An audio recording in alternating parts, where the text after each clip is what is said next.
Happiness is beautiful, it's a kind of reality. Happiness is the highest good, happiness is free. So let's be so very happy. Yeah, let's be so very happy. Yeah, let's be so very happy.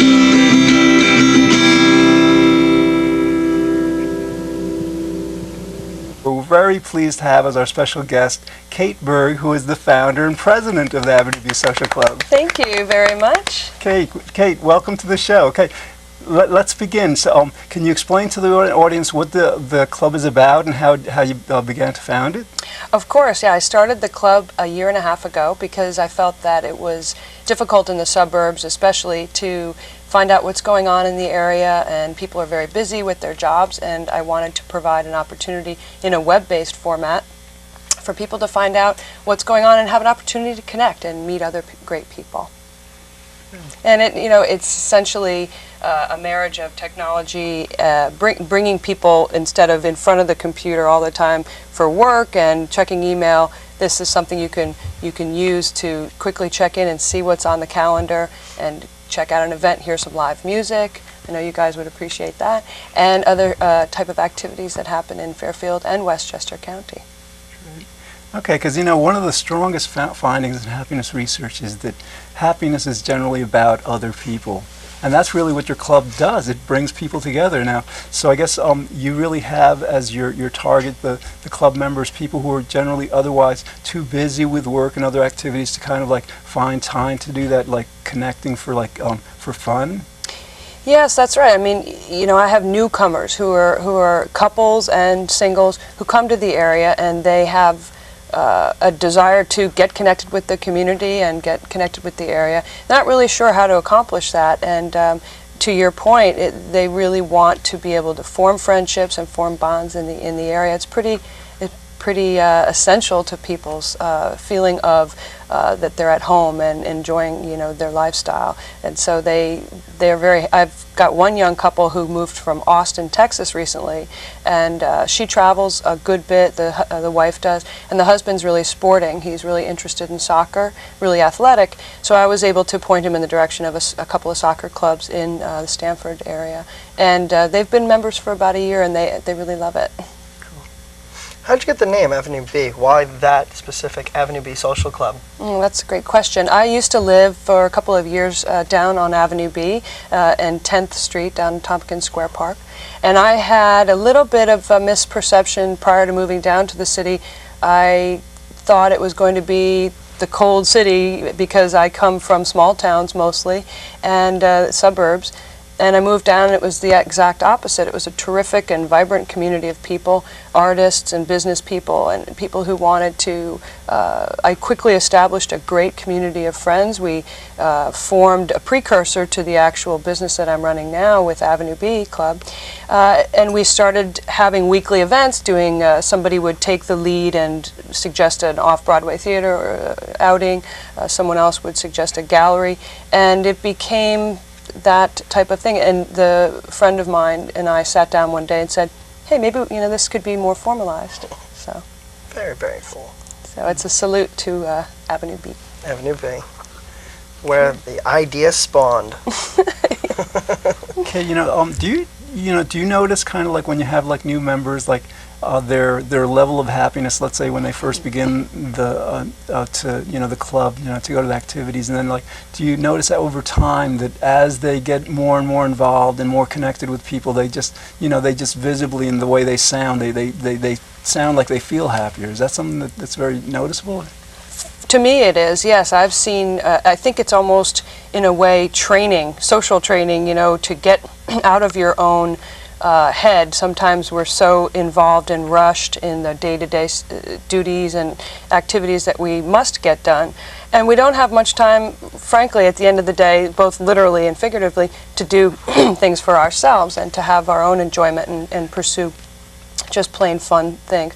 Now hopefully if we're athletic or we're committed to keeping fit, we get pleasure from that or other things. But yes, I have seen people become far more outgoing, and they may be very shy and unsure when they come to the first couple of activities or events, and then they really start to change. They feel they see a familiar face, and they begin to form a far more outgoing personality. Yeah, I have seen that. That's key. I think, yeah, and it depends. There are all kinds of people who are attracted to wanting to join a club, and I think the younger generation is interested in things that are both offline and online, like Facebook or MySpace. That's a pretty primal need we have to connect with others, and that's something that I've noticed. It's very typical. And then, do some of your activities kind of like help the members to be able to do this on their own, when they're not at a club activity, to kind of like, do you motivate them to reach out to each other? Oh yes, I've seen that for sure, and that's it's almost that they're inspired by the fact that, say, Jon Stewart was playing at the Palace in the fall, and we had an event there. He had a live show. A lot of great things go on in this area that I really don't think that people are necessarily aware of. And when they do go to an event and they see what fun it is, and perhaps not a big deal to set it up, they are inspired to reach out to one another. They can do that through the website at avenuebclub.com or avb.net. And they can just search for another member and find another member who may enjoy live music or tennis or hiking or whatever. Okay, Claudia, as a therapist, what's your take on like this kind of club? I mean, do you find like in your practice that a lot of the people maybe have a lot of the problems they have because of a lack of connection? Well, I think that people are disconnected, especially that we're in the suburbs here, just New York's backyard up here in Westchester, and you're in Westchester, but this is also Fairfield. Is a big part of the That's right. Membership, and I think it's this area caters to family, and there's a lot of focus on activities for families and children, and singles kind of get left out, even though they're a great resource for fundraising efforts and just plain fun. Absolutely fun. Raising. Absolutely. Not really monetarily. Well, but actually fun. That's a good point, Claudia, because I just read a statistic yesterday, or it was from Tom Friedman did a piece about the changing exurbs and suburbs, the demographics, and I believe now in this country there are more single-family homes in suburbs than there are. It's actually on the rise. Yeah, family homes, and I can see that in my following the market in the last several years. I can just see local merchants and restaurant owners changing their offerings to appeal to the folks who maybe are married without kids, single, that have more time to go out and try and connect, to George's point, to try and connect with others. Yeah, and it's important because it, it's part of our neurochemistry. We're happier when we connect with people and when we're around people, and, even if it's an activity or if it's just company, it just promotes our neurochemistry, gives us a little serotonin surge. Which is always good. Everyone needs a little serotonin. Plenty of that. It's true. Laughing is a big part of, I'm a big proponent of laughter. I love humor. I grew up in a very funny household, mostly my father. He wasn't cracking jokes like Albert Brooks every minute, but he was pursuing humor as a hobby, really. And so there was almost a competitive thing in my large family of who could be wittier, and maybe, I know a lot of families that are like that, and they're often happy families because they relate through humor and laughter, and that's a big one for me. Now, happiness seems to also be a lot about giving, and I know you have a component of your club that is about outreach. It's about like the members doing things, for the community, for people who need assistance in some way. Definitely, yes, and it can be as simple as a holiday gathering that we had in the Christmas and Hanukkah time. People brought food, and it was a cocktail, event, and it was a lot of fun. It was very social, but it was really a food drive in disguise, and that was food drive in disguise. Well, because it's a lot sexier to say, "Come to this great holiday party and bring some food." And bring some food on non-perishables. Thank you. Exactly. Things we're not going to be eating that day. And we were able to support the Lower Fairfield County Food Bank, which is the biggest supplier of all the small food banks in Connecticut, several hundred pounds of food. So it was something as simple as that, and something as in-depth as perhaps getting connected with a mentoring opportunity or a shelter, a volunteer opportunity. And a lot of the events that I do involve that kind of thing, and getting people plugged into good volunteer outreach, letting them know what options are out there. And I personally am very committed to doing that kind of thing. And I think that makes us happier people, even if it's just stopping in to visit an elderly neighbor who you may be concerned about, who lives by themselves. Well, the research shows that any random acts of kindness like that produce happy feelings. Correct, George? Absolutely. There's Sonia Lubomirsky, random acts of kindness, just like performing, let's say, 5 acts of kindness each day. I mean, they just have documented that, you know, just doing that simple thing will increase one's happiness. Really? That's very interesting. What are the challenges of running a club like yourself? Because you were just speaking about it before, you know, the cameras went on and we were all crazier than what people are seeing now.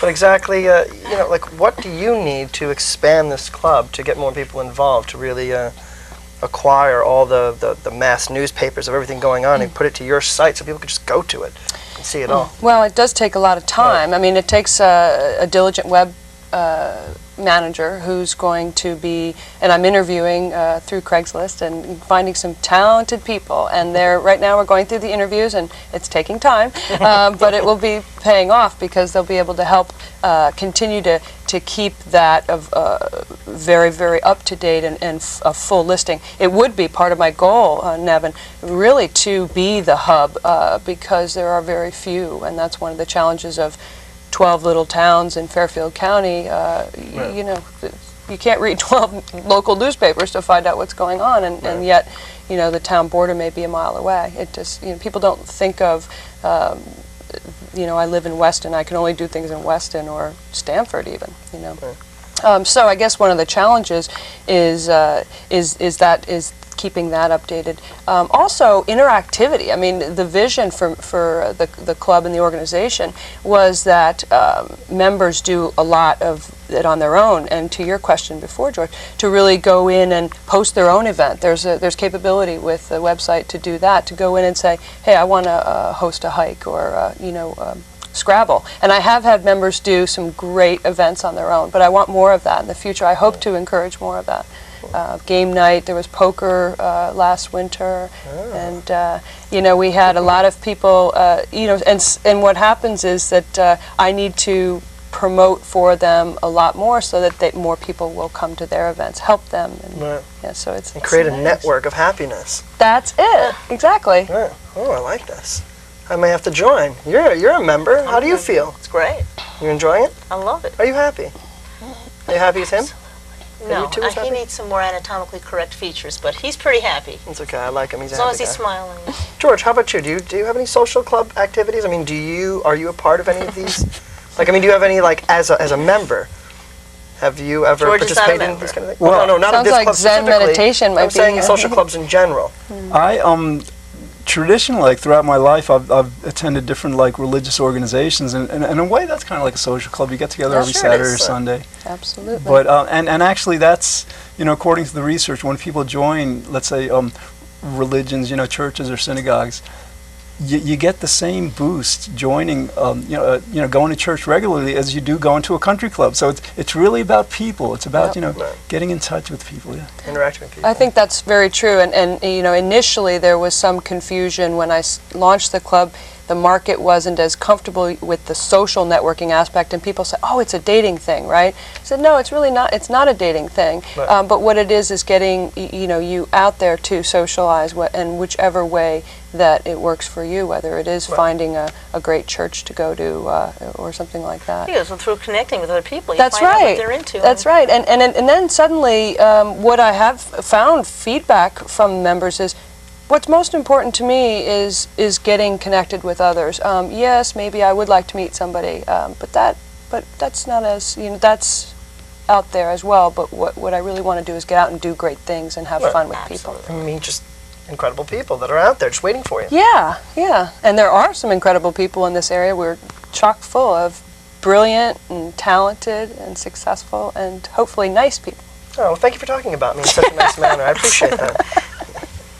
What else have we have to cover with Kate? All right, well, you know, you've gotten to know, I think, a lot of your members over the months and, you know, their lifestyles and all.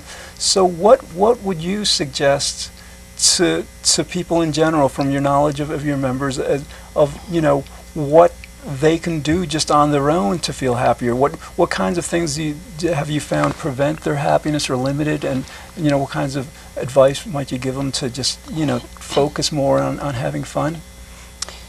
Well, I sure think that taking time for yourself is an important one. I'm a victim of being a little too heads down, just like anybody can be, and often will work a day without literally stopping to break in the middle of the day because I don't necessarily eat a lot of lunch, so I don't stop, and I have to look at my dog. He works with me in my home office, and he'll look at me, and about 3 o'clock he'll finally say, "It's time to stop doing this." My water bowl is a little empty. So we go out for a hike, and I'm a big believer in getting out and enjoying nature. You know, for me, nature is a huge way that I get in touch with my spirituality and my sense of joy. And I would say take the time to do that. Whatever form it takes, don't follow anyone else's prescription for it. Just make a commitment that you're going to do that. Cool. Okay, I know we've spoken about that you have plans to pretty much, you know, export the club, to just expand it, because I mean, you know, it's unique that in Fairfield you have a club like this, but this could really be promoted. I mean, there's so many cities where people are in the same situation as they don't have a club like this. That is very true, and I have found other demographics. Talk about, you know, you bring up a great point. I think it could be expanded to a lot of different cities, a lot of different suburbs in our country, and I can even see beyond, you know, the borders of the United States. I certainly think that in Asia, where they're very, you know, perhaps shy, but living online and living through, you know, technology and you know, there really is. It's pretty universal. The concept could be very well received, but also for other age groups. I've had not you know, more than 4 or 5 people of the demographic 60 plus say to me, you know, what about our age group? You know, maybe you should start one for older, for the senior market. Well, they want to hang out with other ages? I would hope that they would. Well, sure, but there's so much richness. It's a social club. We gotta. It's a social club, but you know, to be honest, I think that there is some limit. I'm a believer in that your interests are really more focal point. Yeah, and not your age. And I always indicate that when people write and say, "What's the age group?" I say, "Well, it's 25 to 45 or so." But it's not important necessarily, the age. But at the same time, I do think that people in a stage of their lives are interested more in one type of thing. They're not going to be doing go vertical indoor climbing. Well, I'll play shuffleboard. Well, you know, we don't want to stereotype anybody because I wasn't. Anyone can play because shuffleboard. Today we're doing all kinds of things at all ages, and I know a lot of very young people who are not active at all and not interested in getting out and experimenting, and we all know like seniors most who do everything, who do it all, and it's impressive. So you know, I'd love maybe to have like the dinner things that have seniors mixed in there, because they just I love have that so idea. much to say. I think so that's a much life terrific to idea. offer. Yep. You know, they don't have to do the mountainous climbs, but Nope, yeah, I certainly think hang out. Because they've already done them. Now they have can a tell. sandwich. Have a sandwich and a chat. Absolutely. Sandwich and a chat. And maybe an old-fashioned, if it's like yeah, some Manhattans, people I isn't that know. what they drink Yes, like that? Manhattans. You know, there's something that George and I sort of are focusing on as part of the show to talk about in each show, and that's profit donation capitalism. And we try to donate a minute to each show to just discuss, you know, like that Paul Newman's own company just starting up, you know, getting people. So I was wondering if anyone who's a member of Avenue B is like at the same level as, I don't know, pick someone. We need a celebrity. Like a Bill Gates. We need a celebrity or somebody. I am available if you know, if we perhaps We need this. somebody to start up these companies. So explain again what you're looking for. Profit donation. Right, here's the idea. Here's Yes. the idea. You know, Paul Newman, he Of course, markets he's like an idol of mine. absolutely 48 products, right? He's generated $175 million to all these charities and causes, right? Bravo. From selling products, right? So we're promoting the idea that you get, like, let's say Geldof, right? Who's like into, like, I think we should focus this on like, because there's like a billion people who hardly have anything to eat and stuff, and you know, so the idea would be for Geldof to get maybe 40 celebrities together, right? And each of them will sell a product, a food product. You know, like you could have Oprah's I like that French idea. fries. I mean, yeah. He's going to love that one. That's a really good idea. Right. So yeah, so that's so basically we're like if Or anybody in hip the hop audience, artists, or somebody who's making more money than. well, yeah, because the idea, like Newman, when Newman and his friend Hotchner started this company, it was like a lark. Yeah. You know, they actually decided to give the money away because they had to. They formed a corporation, and like, you know, they were getting like these orders from AMP and all. They basically determined that they had to give the money away because Newman had to have his image on the label to the sell label, it, right? yeah. And he said, if That's he's going right. to do that, He wasn't going to do it if it wasn't if it was a for-profit. Exactly. Yep. Yeah. So anyway, if there's like if you have any kind of like any members of your club, or if you know people who are like who are know some celebrities, we're pitching this idea to get it to Geldof, so he'll start this campaign, and then, you know, ideally maybe like thousands of companies could be created where, like, rather than like when we buy our food products, we're making like these rich corporations richer and stuff, while our environment and stuff like. We could be feeding those who need it. I think that's brilliant. Yeah. I will definitely help you try and find. Maybe we could people. put something on the on our calendar Absolutely. every once in a while. I would love to do that, and you let me know. I'll put it right So up. have a party where we talk about it. Let's brainstorm some more. Well, yeah, Might as well. we could do that. The community outreach part of the club formally kicked off in the fall, and I had a great group get together, and we had local United Way director describe the 100 different nonprofits that they help. You know, everybody from battered women's shelters to actually just social services for you and I. There are things that people don't know about. You can call 211 anywhere, and 211 will help you fix a problem, a social issue, and anybody can use it, like 411. Let's get back to the idea. I mean, happiness is about people, you know, and your club is really about bringing people together. So we've got about 5 minutes left. Let's explore what is it about other people that creates happiness. Yeah, I mean, I think anybody could. I'm no expert on it, but I certainly feel that that the bonds of friendship are one of the biggest joys of life, and also you touch on helping others. And you know, I think as I read applications that people send when they are joining, signing up for the club, they talk about wanting to what they would do if they had a year of free time, and that's a question I ask. And it's fascinating to see how many people talk about things that have to do with reaching out to other people, whether it's through you know, a not-for-profit organization.